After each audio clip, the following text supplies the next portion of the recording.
AR audio novels YouTube சேனலுக்கு உங்களை அன்புடன் வரவேற்கும் நான் உங்கள் ஆர்ஜே பவித்ரா.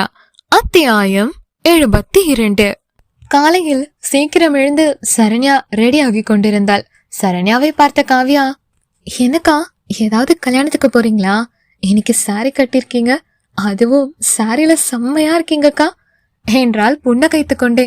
தன் சேலையை சரி செய்து கொண்டிருந்த சரண்யா காவ்யாவை பார்த்து புன்னகைத்து கொண்டே, ஆமா காவ்யா, என்னோட ஆபீஸ்ல ஒன்னா வேலை பார்த்த திவ்யாவோட கல்யாணம், நீயும் வரையா என்று கேட்டாள். இல்லக்கா, எனக்கு ஆபீஸ்ல ஒர்க் இருக்கு, லீவ் கேட்க முடியாது என்று கூறினாள் காவ்யா. சரி, நீ ஆபீஸ் போறேன்னா இன்னைக்கு என்னோட ஸ்கூட்டில போ என்று கூறினாள் சரண்யா. இல்லக்கா, நீங்க கல்யாணத்துக்கு போக தேவைப்படும்ல என்று கேட்டாள் காவ்யா. இல்ல காவ்யா, நான் மீரா ஸ்கூட்டில தான் போறேன், நீ ஆபீஸ்க்கு என்னோட ஸ்கூட்டில போ என்று கூறி தன் ஸ்கூட்டியின் சாவியை கொடுத்து விட்டு கிளம்பினாள் சரண்யா. ஸ்கூட்டியை எடுத்துக்கொண்டு ஆபீஸுக்கு கிளம்பினாள் காவ்யா. போகும் வழியில் ஒரு பஸ் ஸ்டாப்பில் கீர்த்தனா நின்று கொண்டிருப்பதை பார்த்த காவ்யா உடனே கீர்த்தனா அருகில் சென்று தன் ஸ்கூட்டியை நிறுத்தினாள். பஸ்ஸை எதிர்பார்த்து ரோட்டை பார்த்து கொண்டிருந்த கீர்த்தனா தனது பக்கத்தில் ஸ்கூட்டி நிற்கும் சத்தம் கேட்டு யார் என்று பார்த்தாள்.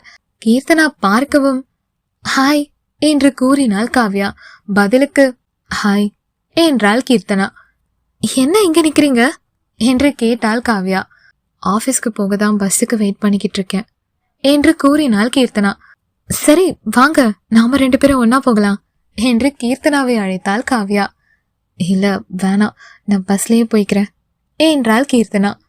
என்ன கீர்த்தனா, ஒரே ஆபீஸ் தானே போறோம், உங்களை பார்த்துட்டு எப்படி நான் மட்டும் போறது, வாங்க கீர்த்தனா என்று மறுபடியும் அழைத்தாள் காவ்யா. கீர்த்தனாவிற்கு அதற்கு மேல் மறுக்க மனம் வரவில்லை. சரி என்று தலையசைத்தவள் காவ்யாவுடன் ஸ்கூட்டியில் ஏறிக்கொண்டாள். காவ்யா மெதுவாக வண்டி ஓட்டி கொண்டு போகவும் கீர்த்தனாவிற்கு கோபம் வந்தது. காவ்யாவிடம், இப்போதான் வண்டி ஓட்ட கத்துக்கிட்டீங்களா என்று பொறுமையை இழுத்து பிடித்து கொண்டு கேட்டாள் கீர்த்தனா. இல்ல, 2-3 வருஷத்துக்கு முன்னாடியே கத்துக்கிட்டேன், ஏன் கேக்குறீங்க கீர்த்தனா என்று கேட்டாள் காவ்யா. இல்ல, சும்மாதான் கேட்டேன் என்றவள் அப்படியே வேறு பேச்சை பேச ஆரம்பித்தாள். இருவரும் பேசிக்கொண்டு வரும்போது அவர்கள் முன் ஒரு டாக்ஸி வந்தது. அந்த டாக்ஸியை ஓவர்டேக் செய்து கொண்டு ஒரு கார் வந்து நின்றது. காவ்யா பயந்து போய் ஸ்கூட்டியை விருட்டென்று நிறுத்தினாள். அந்த டாக்ஸியில் இருந்து ஒருவன் இறங்கினான். பின்தொடர்ந்து வந்த காரில் இருந்து கிஷோர் இறங்கினான். அந்த டாக்ஸியில் வந்தவன் ஓடுவதற்கு வாட்டம் பார்த்து கொண்டிருந்தான். காவ்யாவிற்கும் கீர்த்தனாவிற்கும் ஒன்றும் புரியவில்லை. டாக்ஸியில் வந்தவனை பார்த்து கிஷோர், மரியாதையா என்னோட ஆபீஸ்ல இருந்து திருடின டாக்குமெண்ட கொடுத்துரு என்று கேட்டான். சரியாக அந்நேரம் பார்த்து டாக்ஸியில் வந்தவனுக்கு உதவி செய்ய அவன் ஆள் ஒரு பைக்கில் வந்தான். அவனுடன் பைக்கில் ஏறி அந்த திருடன் பறந்தான். உடனே கிஷோர் தான் காரில் ஏறி காரை ஸ்டார்ட் செய்தான். ஆனால் அது ஸ்டார்ட் ஆகவில்லை. ஷெட் ஷெட் என்று கூறி வெளியே வந்தான் கிஷோர். கீர்த்தனா காவ்யாவிடம், நீங்க கொஞ்சம் உங்க ஸ்கூட்டியை தரீங்களா என்று கேட்டாள். சரி என்று காவ்யா இறங்கிக் கொண்டு ஸ்கூட்டியை கொடுத்தாள். அந்த ஸ்கூட்டியில் ஏறிக்கொண்டு கிஷோரிடம், கிஷோர் நீங்க வந்து ஸ்கூட்டில உட்காருங்க என்றாள் கீர்த்தனா. என்று கேட்டான் கிஷோர். பேசிக்கிட்டு இருக்க நேரம் இல்ல, சீக்கிரம் என்று அவசரப்படுத்தினாள் கீர்த்தனா. கிஷோர் வந்து அமர்ந்தான். வேகமாக ஸ்கூட்டியை ஸ்டார்ட் செய்து ஓட்ட ஆரம்பித்தாள். அவ்வளவு வேகமா அந்த ஸ்கூட்டியை சரண்யா கூட ஓட்டியது கிடையாது. கிஷோருக்கு தான் பேலன்ஸ் இல்லாமல் தடுமாறினான். சாலை சந்து பொந்துக்கள் இல்லாத நேர் சாலை என்பதால் அவர்கள் தொலைவில் சென்று கொண்டிருந்தது கீர்த்தனா கண்களுக்கு தெளிவாக தெரிந்தது. இன்னும் வேகத்தை கூட்டி ஓட்டி சென்றாள் கீர்த்தனா. ஒரு சந்துக்குள் நுழைந்தார்கள். கீர்த்தனாவும் அந்த சந்துக்குள் நுழைந்தாள். சந்தில் கரடு முரடாக இருக்க கொஞ்சம் ஸ்கூட்டி ஆடியது. கிஷோர் பேலன்ஸ் இழந்து கீர்த்தனா ஷோல்டரை பிடித்தான். எதிரே போகும் பைக்கில் கவனம் இருந்தவள் கிஷோர் ஷோல்டரை பிடிக்கவும் கிஷோர் கையை பார்த்தாள். அவன், சாரி பேலன்ஸ் இல்லாம பிடிச்சிட்டேன் என்று கூறி கையை எடுத்து ஸ்கூட்டியின் பின்பக்கம் பிடித்து கொண்டான். ஸ்கூட்டியின் வேகத்தை இன்னும் கூட்டி அந்த பைக் அருகில் சென்றவள் ஒரு கையால் பின்னால் அமர்ந்திருப்பவனை இழுத்து கீழே போட்டாள். அவன் கீழே விழுந்தான். ஆனால் பைக் ஓட்டுபவன் பைக்கை நிறுத்தவில்லை. அவன் ஓடிவிட்டான். ஸ்கூட்டியில் இருந்து இறங்கி கீழே கிடப்பவன் எதிரே சென்று நின்று, மரியாதையா கிஷோர் ஆபீஸ்ல இருந்து திருடின டாக்குமெண்ட கொடு என்று கேட்டாள் கீர்த்தனா. மெதுவாக எழுந்தவன் ஓட போனான். அவன் முதுகு சட்டையை பிடித்தவள் பின்புறம் கூடி அவன் கையை முறுக்கினாள்.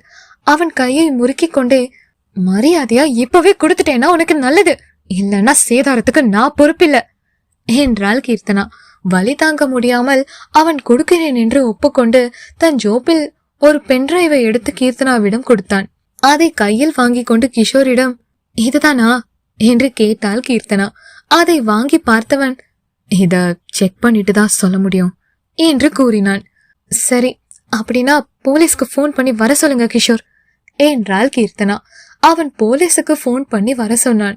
போலீஸ் வரவும் போலீசிடம் அவனை ஒப்படைத்துவிட்டு இருவரும் கிளம்பினார்கள். அவர்கள் விட்டு சென்ற இடத்திலேயே நின்று கொண்டிருந்தாள் காவ்யா. மறுபடியும் கிஷோரும் கீர்த்தனாவும் திரும்பி வருவதை பார்த்து முகம் மலர்ந்த காவ்யா அவர்கள் பக்கத்தில் வரவும், அந்த திருடனை பிடிச்சிட்டீங்களா? டாக்குமெண்ட் கிடைச்சிச்சா என்று ஆர்வமாக கேட்டாள். டாக்குமெண்ட் கிடைச்சிருச்சு, அவனை பிடிச்சு போலீஸ்ல ஹேண்ட் ஓவர் பண்ணிட்டோம் என்றாள் Keerthana. You are the best Keerthana என்றாள் காவ்யா. கிஷோரை பார்த்த கீர்த்தனா, என்னைய விட நீங்க தான் பெஸ்ட் என்று கூறி ஸ்கூட்டியில் இருந்து இறங்கினாள். இல்ல கீர்த்தனா, நீங்க 2 பேரும் ஆபீஸ்க்கு போங்க, நான் ஆட்டோ பிடிச்சு வந்துக்கிறேன் என்றாள் காவ்யா. இல்ல, நீங்க 2 பேரும் போங்க, நான் என்னோட கார் சர்வீஸ் பண்ண மெக்கானிக் வர சொல்லியிருக்கேன், கார் சரியாகவும் வரேன் என்றான் கிஷோர். ஆர் யூ ஷூர் என்று கேட்டாள் காவ்யா. Yeah sure. சரி கீர்த்தனா, அப்படின்னா நீங்க வண்டி ஓட்டுங்க, நான் பின்னாடி உட்காந்து வரேன் என்றாள் காவ்யா. இல்ல காவ்யா, நீங்க தான் ஓட்டணும், நான் பின்னாடி உட்காந்து வரேன் என்று கூறி இறங்கி கொண்டாள் கீர்த்தனா. காவ்யா சரி என்று தலையசைத்து விட்டு ஸ்கூட்டியை வாங்கி கொண்டாள். இருவரும் கிளம்பினார்கள். இங்கு மறுபுறம் சரண்யா திவ்யா கல்யாணத்திற்கு சென்று திவ்யாவை சந்தித்து வாழ்த்து கூறிவிட்டு வெளியே பன்னீர் தெளிக்கும் இடத்திற்கு வந்து நின்று கொண்டிருந்தாள் சரண்யா. அப்போது கார்த்திக் அந்த திருமணத்திற்கு வந்தான். சரண்யா வரவேற்பு இடத்தில் நின்று கொண்டிருக்கவும் சரண்யாவை பார்த்து, ஹலோ மிஸ் சரண்யா என்றான் கார்த்திக் புன்னகைத்துக் கொண்டே. ஹலோ கார்த்திக் என்றாள் சரண்யாவும் மென் புன்னகை சிந்திக் கொண்டே. நீங்க மட்டும்தான் வந்தீங்களா, இல்ல வீட்டுல வேற யாராவது வந்திருக்காங்களா என்று கேட்டான் கார்த்திக். நான் மட்டும்தான் வந்திருக்கேன் கார்த்திக் என்றாள் சரண்யா. ஓ அப்படியா என்று கேட்டவன், இதுக்கு மேல பேச ஒன்னும் இல்ல என்று நினைத்து கொண்டே உள்ளே சென்றான். சிறிது நேரத்திலே சக்தி வந்தான். வாசலில் சரண்யா நின்று பன்னீர் தெளித்துக் கொண்டிருப்பதை பார்த்தவன் சட்டென்று ஒரு நொடி உறைந்து படிக்கட்டிலே நின்று விட்டான். வெகு நாட்கள் கழித்து இன்றுதான் சரண்யாவை பார்க்கிறான். மனதில் ஏதோ ஒரு சொல்ல முடியாத உணர்வு. அது சந்தோஷமா, தவிப்பா, வலியா, இல்லை சுகமா என்று அவனுக்கே தெரியவில்லை.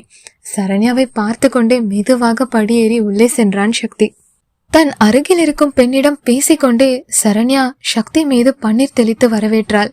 சக்தி பன்னீர் தெளித்துக் கொண்டிருக்கும் சரண்யாவையே பார்த்து கொண்டு உள்ளே சென்றவன் வாசல் முன் நின்று கொண்டிருந்த கார்த்திக் மீது மோதினான். சாரி சாரி என்று கூறி கார்த்திக்கை பார்த்தான் சக்தி. ப்ரோ நீங்களா என்று புன்னகைத்துக் கொண்டே கேட்டான் கார்த்திக். சாரி சாரி கார்த்திக் என்று கூறிய சக்தி மறுபடியும் சரண்யாவை பார்த்துவிட்டு உள்ளே சென்றான். சக்தி சரண்யாவை பார்ப்பதை பார்த்த கார்த்திக், ஓ கதை இப்படி போகுதா, சரி பார்த்துக்கலாம் என்று நினைத்து கொண்டே உள்ளே சென்றான். சிறிது நேரம் கழித்து சரண்யா மண்டபத்திற்குள் வந்தாள். சரண்யா உள்ளே வரவும் அவள் தோழி அவள் கையை பிடித்து பேச சரண்யாவும் பேசிக் கொண்டிருந்தாள். தோழியுடன் சிரித்து சிரித்து பேசிக் கொண்டிருந்தாள் சரண்யா. சக்திக்கு என்று தனியாக இருந்த சிறப்பு விருந்தினர் இருக்கையில் அமர்ந்திருந்த சக்தி சரண்யா குரல் கேட்கவும் எதிரே பேசிக் கொண்டிருக்கும் சரண்யாவை மெய் மறந்து உதட்டில் மெல்லிய புன்னகையுடன் பார்த்து கொண்டிருந்தான் சக்தி. சக்தியையே பார்த்து கொண்டு பக்கத்தில் வந்து அமர்ந்த கார்த்திக் சக்தியை உன்னிப்பாக பார்த்துவிட்டு மெதுவாக சக்தி கோட்டுக்குள் கையை விட்டு உள்ளே இருக்கும் அவன் மொபைலை எடுத்த பிறகு சக்தி காதருகில் சென்று, ப்ரோ பொண்ணுங்க சேலை கட்டினா அழகா இருக்காங்கல்ல ப்ரோ என்று கேட்டான். இல்லை என்று தலையை மட்டும் அசைத்தவன், புடிச்சவங்க எந்த ட்ரெஸ் போட்டாலும் அழகா தாண்டா இருப்பாங்க என்றான் சக்தி. சக்தியை மேலும் கீழும் பார்த்து, ஐயோ என்னைய விட அதிகமா முத்திக்குச்சு என்று நினைத்தவன், ப்ரோ அப்போ நாளைக்கு சரண்யா வீட்டுக்கு பொண்ணு கேட்டு போறீங்களா என்று கேட்டான். தன்னை மறந்து சரி என்று தலையாட்டினான் சக்தி. தேங்க்யூ ப்ரோ என்று சக்தி கையை பிடித்து உழுக்கினான் கார்த்திக். சட்டென்று சுய நினைவிற்கு வந்த சக்தி, கார்த்திக் நீங்க எப்ப இங்க வந்து உக்காந்தீங்க என்று கேட்டான். என்று சக்தியை விழி விருந்து பார்த்த கார்த்திக், அப்போ எதுவும் சுய நினைவோட சொல்லலையா என்று கேட்டான். என்ன சுய நினைவோட சொல்லலையா என்று திருப்பி கேட்டான் சக்தி. நான் நாளைக்கு சரண்யாவை பொண்ணு கேட்டு போறீங்களான்னு கேட்டதுக்கு சரின்னு சொன்னீங்களே என்றான் கார்த்திக். வாட்? நான் நான் அப்படி ஒன்னும் சொல்லல என்றான் சக்தி. அப்புறம் எதுக்கு ப்ரோ கண்ணு மொழி வெளியில வந்து விழுகிற அளவுக்கு சரண்யாவை பாத்தீங்க? அது அது சரண்யாவை பாக்கல, கல்யாண டெக்கரேஷனை பாத்துக்கிட்டு இருந்தேன் என்றான் சக்தி. என்ன ப்ரோ, இதுக்கு முன்னாடி கல்யாணத்தை பார்த்ததே இல்லையா என்று கேட்டான் கார்த்திக். சக்தி கார்த்திகை முறைத்தான். இல்ல, மெய் மறந்து பாத்தீங்களா, அதான் கேட்டேன் என்று சமாளிப்பு சிரிப்பு சிரித்து கொண்டே கூறினான் கார்த்திக். அப்படியெல்லாம் ஒண்ணும் இல்ல, சும்மா ஜஸ்ட் பார்த்தேன், அவ்வளவுதான் என்றான் சக்தி. ஓ அப்படி, அப்படின்னா உங்க மொபைல கொஞ்சம் கொடுக்க முடியுமா என்று கேட்டான் கார்த்திக். எதுக்கு என்று கேட்டான் சக்தி. கொடுங்க சொல்றேன் என்றான் கார்த்திக். தன் கோட்டுக்குள் கையை விட்டு மொபைலை தேடினான் சக்தி. அவனுக்கு அது கிடைக்கவில்லை. வேகமாக எழுந்து கீழே எங்கும் விழுந்திருக்கா என்று தேடினான். ப்ரோ பதறாதீங்க, இங்கதான் இருக்கு என்று தன் கையில் இருந்த சக்தி மொபைலை காட்டினான் கார்த்திக். இது எப்படி உங்ககிட்ட என்று கேட்டான் சக்தி. நான் உங்ககிட்ட இருந்து இதை எடுத்தது கூட தெரியாம சரண்யாவை பாத்துக்கிட்டு இருந்தீங்க என்று கூறி சிரித்தான் கார்த்திக். அவனிடம் இருந்து மொபைலை வெடுக்கென்று பிடுங்கிய சக்தி எதுவும் சொல்லாமல் அமர்ந்தான். சிறிது நேரம் கழித்து திவ்யா அம்மா சரண்யாவிடம் எல்லாருக்கும் ஜூஸ் கொடுக்க சொல்லி ஒரு ட்ரேயை கொடுத்து விட்டு சென்றார். சரி என்று ஜூஸ் ட்ரேயை வாங்கி சரண்யா ஜூஸ் கொடுத்து கொண்டிருப்பதை பார்த்த கார்த்திக், இங்க 2 ஜூஸ் என்று கையை உயர்த்தி சரண்யாவை பார்த்து கத்தினான். சரண்யா சத்தம் வந்த இடத்தை திரும்பி பார்த்தாள். கார்த்திக் கையை தூக்கி இங்க 2 என்று கேட்டான். அப்போதுதான் கார்த்திக் பக்கத்தில் சக்தி இருப்பதை பார்த்தாள் சரண்யா. அவர்கள் அருகில் மெதுவாக ஜூஸை எடுத்து சென்றாள் சரண்யா. சரண்யா அருகில் வந்து ட்ரேயுடன் நிற்கவும் சக்தி அவனுக்கு பிடித்த கிரேப் ஜூஸை எடுக்க போனான். அது ஒரே ஒரு கிளாஸ் தான் இருந்தது. மற்ற பழச்சாறுகள் நிறைய இருந்தது. அதற்குள் கார்த்திக் அந்த கிரேப் ஜூஸை எடுத்துக்கொண்டான். சக்தி எடுக்க போனதை கார்த்திக் எடுக்கவும் சரண்யாவிற்கு கோபம் வந்தது. ஆனால் அவள் காட்டிக்கொள்ளவில்லை. சக்தி முன் ஜூஸ் ட்ரேயை நீட்டினாள். சக்தி வேண்டாம் என்று சைகை செய்து மறுத்துவிட்டான். சரி என்று தலையை மட்டும் அசைத்துவிட்டு அங்கிருந்து சென்று விட்டாள் சரண்யா. சிறிது நேரம் கழித்து ஒரு சிறுமி சக்திக்கு முன் ஒரு குவளை கிரேப் ஜூஸ் கொண்டு வந்து நீட்டியது. இதை நான் கேட்கலையே என்றான் சக்தி. இல்ல, அந்த அக்கா தான் உங்ககிட்ட கொடுக்க சொல்லி கொடுத்து விட்டாங்க என்று சரண்யாவை அந்த சிறுமி காட்டவும் அந்த ஜூஸை வாங்கி கொண்டான் சக்தி. கார்த்திக் சக்தி பக்கத்தில் வந்து, என்ன ப்ரோ கவனிப்பெல்லாம் பயங்கரமா இருக்கு என்று கேட்டான். ஏன் பொறாமையா இருக்கா என்று கேட்டான் சக்தி. லைட்டா என்றான் கார்த்திக். புன்னகைத்து விட்டு ஜூஸை குடித்தான் சக்தி. திருமணம் இனிதே நிறைவேறியது. திருமணம் முடியவும் கார்த்திக் சக்தியிடம், நீங்க மனசு வச்சாதான் ப்ரோ என்னோட வாழ்க்கையிலயும் இப்படி ஒரு நாள் வரும். என்னோட காதலி பின்னாடி கூட இப்படி சுத்தினதில்ல, உங்க பின்னாடிதான் ஒரு கல்யாணத்துக்காக சுத்துற என்றான் அப்பாவியாக. சக்தி பதில் ஏதும் சொல்லாமல் இருக்க, ஏன் ப்ரோ இந்த சரண்யா காவ்யா அளவுக்கு சாஃப்ட் கேரக்டர் இல்ல, சரியான சண்டை கோழின்னு பயப்படுறீங்களா என்று கேட்டான் கார்த்திக். டேய், நீ இதுக்கு மேல பேசுன என்றான் சக்தி. என்ன ப்ரோ பண்ணுவீங்க, நாமெல்லாம் அதான் ஒரே குடும்பமா ஆகிட்டோம்ல, அப்புறம் நான் இப்படி பேசாம வேற யாரு பேசுவாங்க என்று கேட்டான் கார்த்திக். ஒரே குடும்பமா என்று கேட்டான் சக்தி. ஆமா, நீங்க அக்காவை கல்யாணம் பண்ண போறீங்க, நான் தங்கச்சியை கல்யாணம் பண்ண போறேன், நீங்களும் நானும் சகல முறை தானே என்றான் கார்த்திக். சக்தி பதில் சொல்லாமல் மணவரையை நோக்கி சென்று மணமக்களுக்கு கிஃப்டை கொடுத்து விட்டு வாழ்த்து சொல்லிவிட்டு கிளம்ப போனான். சக்தியிடம், சார் ஒரு போட்டோ எடுத்துக்கலாமே என்று கேட்டாள் திவ்யா. ஷியோர் என்று அவர்களுடன் நின்றான். அப்போது சரியாக சரண்யா திவ்யா அருகில் வர, திவ்யா, சரண்யா நீயும் போட்டோல நில்லு என்று கூறினாள். அவள் புன்னகைத்து விட்டு நின்றாள். போட்டோகிராஃபர் போட்டோ எடுத்த பின்னர் சக்தி தன் மொபைலை எடுத்து அப்படியே அனைவருடனும் சேர்ந்து செல்ஃபி எடுத்துவிட்டு பொண்ணுக்கும் மாப்பிள்ளைக்கும் மறுபடியும் வாழ்த்து சொல்லிவிட்டு கிளம்பினான். சரண்யாவும் கிளம்பினாள். சக்தி தன் கார் கதவை திறந்து உள்ளே போகவும், ப்ரோ எங்களையும் டிராப் பண்றீங்களா என்று கேட்டான் கார்த்திக்.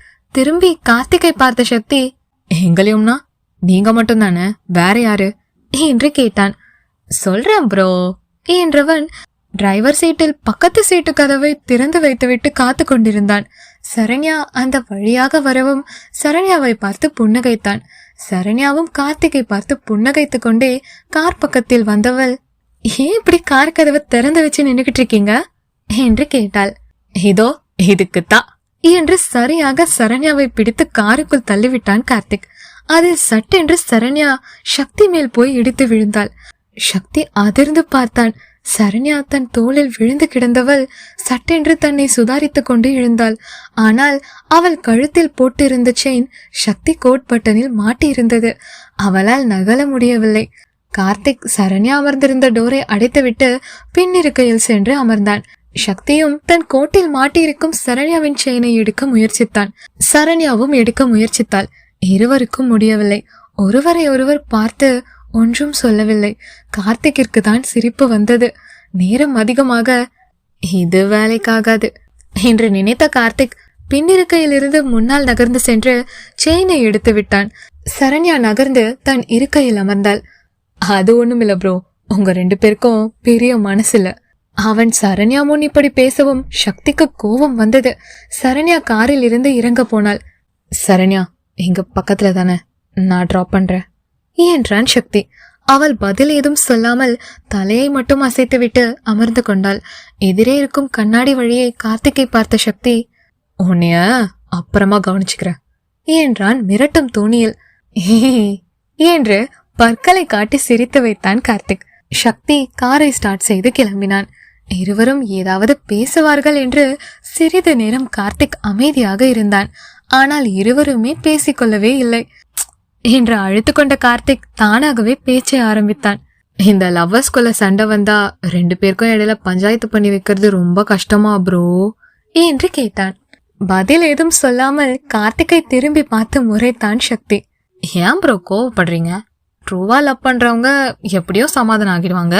இந்த சும்மா நடிப்பாங்கல்ல, அவங்க தான் சமாதானமே ஆக மாட்டாங்களாம், கேள்விப்பட்டேன் என்றான் கார்த்திக் ஏதோ தத்துவம் போல. ஏன், உங்களுக்கு ரொம்ப அனுபவமோ என்று கேட்டான் சக்தி. அதற்குள் சரண்யா போன் ஒலித்தது. அதை அட்டன் செய்த சரண்யா, சொல்லு காவ்யா என்றாள். காவ்யா பெயரை கேட்கவும் கார்த்திக் எதையும் யோசிக்காமல் சரண்யாவிடம் இருந்து போனை பிடுங்கி தன் காதில் வைத்து, ஐ மிஸ் யூ பேபி என்று காவ்யாவை கொஞ்சினான் கார்த்திக். அதில் அதிர்ந்த காவ்யா, ஹலோ கார்த்திக், நான் சரண்யா அக்கா போனுக்கு போன் பண்ணினேன். நீங்க அக்கா முன்னாடி இப்படி பேசுறீங்க, இனி எனக்கு போன் பண்ணாதீங்க, என்னைய பார்க்க வராதீங்க என்று கூறி கோபமாக போனை கட் பண்ணினாள். அப்பதான் கார்த்திக்கிற்கு தான் என்ன செய்தோம் என்று புரிந்தது. காதில் இருந்து போனை எடுத்தவன் அந்த போனை பார்த்து கொண்டிருந்தான். சரியாக சக்தியின் கார் ஒரு பக்கம் மேடான பாதையில் போக, ஒரு பக்கம் கூடி வண்டி கொஞ்சம் சாய்ந்தது. சரண்யா சீட் பெல்ட் போடாததால் சக்தி மேல் சென்று சாய்ந்தாள். சட்டென்று சக்தி ஒரு பேலன்ஸ்க்காக சரண்யா தோளில் கையை வைத்து சரண்யாவை தன்னை அறியாமலே பிடித்து கொண்டான். ஒரு ஓரமாக காரை நிறுத்தினான் சக்தி. சரண்யா தன் இருக்கையில் சென்று சரியாக அமர்ந்து கொண்டாள். எதுவும் சொல்லாமல் தானே சக்தி சரண்யாவுக்கு சீட் பெல்ட் போட்டு விட்டான். இருவரையும் பார்த்த கார்த்திக், அட பாவீங்களா, நல்லா போய்கிட்டு இருந்த என்னோட லவ்வுக்கு ஆப்பு வச்சுட்டு நீங்க உங்க லவ் ஸ்டோரிய ஸ்டார்ட் பண்றீங்களா என்று நினைத்து கொண்டான். இந்த அத்தியாயம் உங்களுக்கு பிடிச்சிருந்தா லைக் பண்ணுங்க, கமெண்ட் பண்ணுங்க. அப்படியே AR ஆடியோ நாவல்ஸ் யூடியூப் சேனலை சப்ஸ்கிரைப் பண்ணுங்க. நன்றி.